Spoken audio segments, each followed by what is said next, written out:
스메르자코프는 까딱도 하지 않았다. 그는 그저 광적인 증오에 찬 눈으로 입안을 뚫어져라 쏴볼 뿐이었다. 그런 말하겠는데요. 그를 죽인 건 실은 도련님입니다. 그는 얄미운 듯이 이반에게 소곤거렸다. 이반은 털썩 의자에 주저앉았다. 마치 무언가 짚히는 것이라도 있는 것처럼 그는 짓궂은 웃음을 희죽이 웃었다.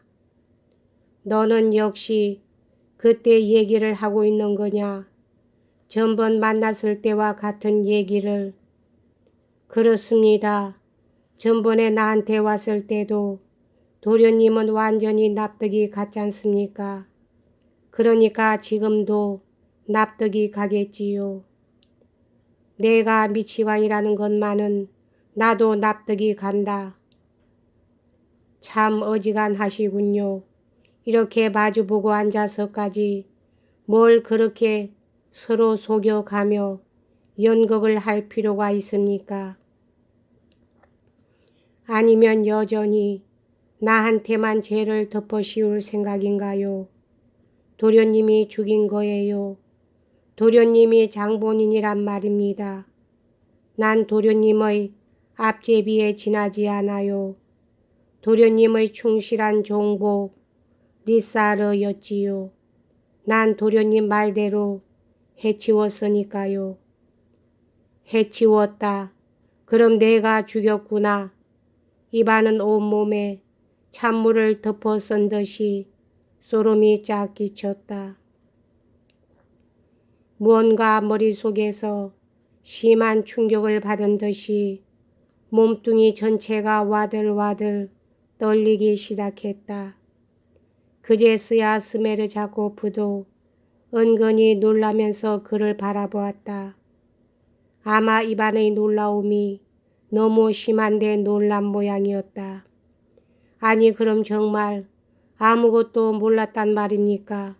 스메르자코프는 못 믿겠다는 듯이 소곤거렸다. 이반의 눈을 들여다보고 냉소적인 웃음을 띄우면서 이반은 언제까지나 그를 쳐다보고 있었다. 그는 혀라도 뽑힌 듯이 말을 할 수가 없었다. 아, 반가는 삐제르로 떠나갔네. 나는야 그까진 놈 기다리지 않을 테야. 라는 노래가 난데없이 그의 머릿속에서 울리기 시작했다. 아니 이봐, 이게 꿈이 아닌가 싶어 무서워진다. 내 앞에 앉아있는 것은 환상이 아니냐 하고 그는 중얼거렸다. 환상 따윈 여기 없습니다. 우리 두 사람과 또 하나 있는 것 이외는 말이죠. 확실히 그것은 또 하나의 그 무엇은 지금 이 자리에 우리들 사이에 있지요. 그건 누구야? 누가 있단 말야? 누구야? 그 무엇이? 주위를 두루번거리며 누가 있나 하고 구석구석을 분주히 살펴보면서 이반은 놀란 의조로 물었다. 그 어떤 것이란 바로 하느님입니다. 하느님은 지금 우리들 곁에 계십니다. 그러나 도련님이 앞만 찾아봐야 눈에 띄진 않아요. 넌 내가 범인이라지만 그건 거짓말이다 하고 이반은 미친 듯이 소리쳤다. 넌 미쳤거나 아니면 전번처럼 나를 놀릴 작정이지. 스메르자코프는 조금 전과 마찬가지로 조금도 놀라지 않고 가만히 이반을 지켜보았다. 그는 아직 아무리 해도 자기의 의구심을 물리칠 수가 없었다. 역시 이반이 죄다 알고 있으면서 자기에게만 죄를 뒤집어 씌우려 하고 있다는 기분을 버릴 수가 없었다. 잠깐 기다리십시오. 마침내 그는 힘없는 소리로 말하고 벼랑간 테이블 밑에서 자기의 왼쪽 발을 꺼내어 바지 가랑이를 걷어올리기 시작했다. 그는 긴 양말에 단화를 신고 있었다.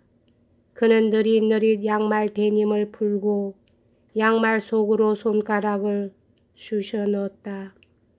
이반은 가만히 그것을 지켜보고 있다가 갑자기 움찔하고 놀라더니 무서운 공포로 와들와들 떨기 시작했다. 미치광이.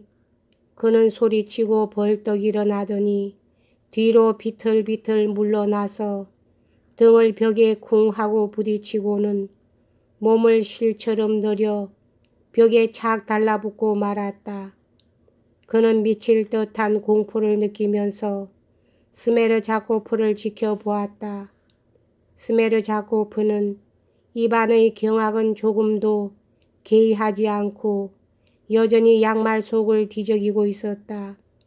한참 손끝으로 무언가 집으려 하고 있는 듯 하더니 이윽고 집혔는지 그것을 꺼내기 시작했다.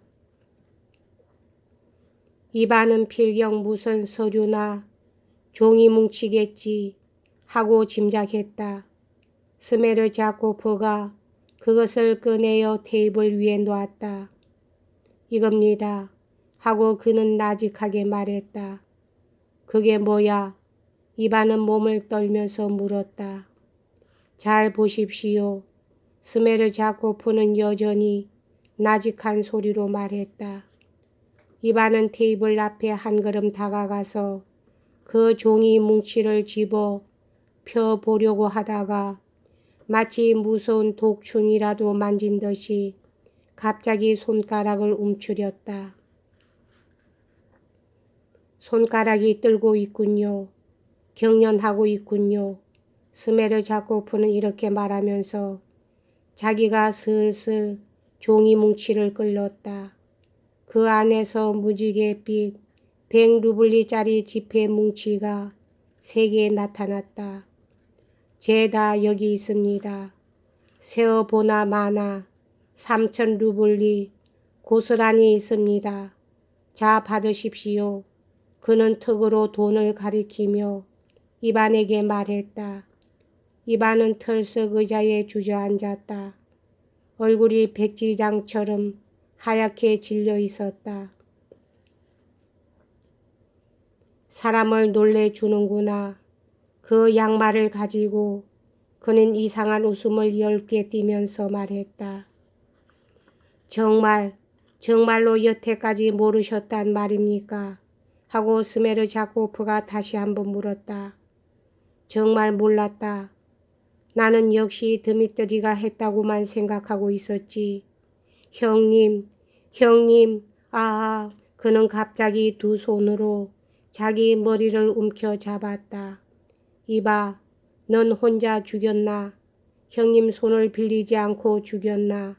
아니면 함께 했나?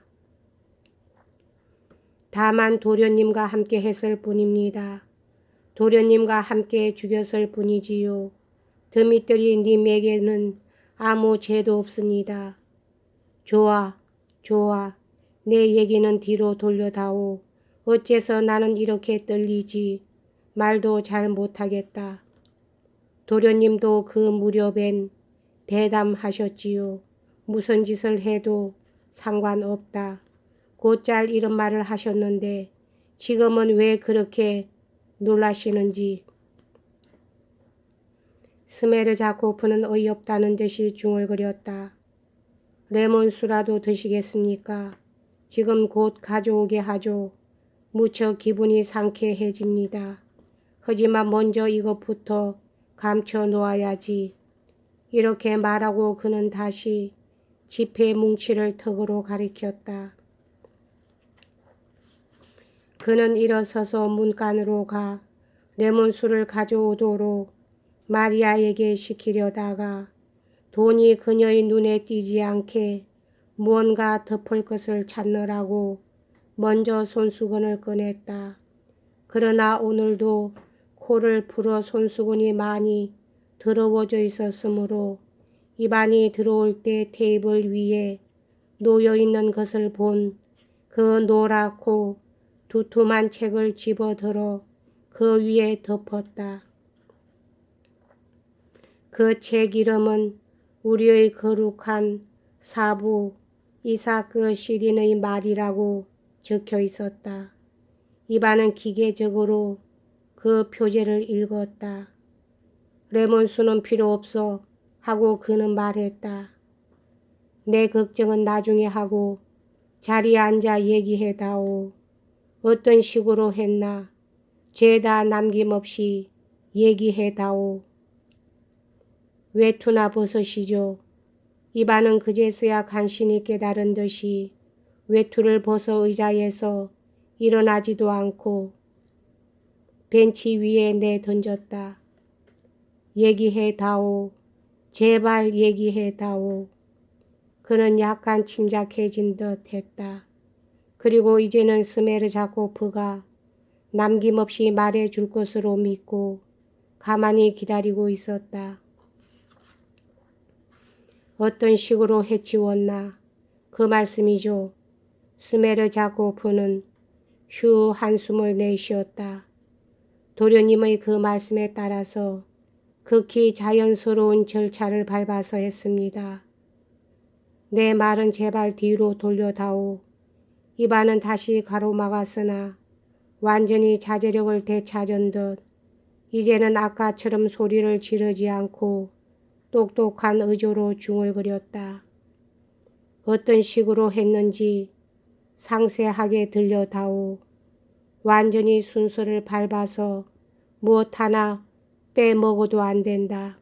상세하게 무엇보다도 먼저 상세하게 얘기해다오. 도련님이 떠나신 후 나는 광에 떨어졌지요. 발작으로 말이냐 아니면 일부러 그랬느냐. 여기까지 하겠습니다.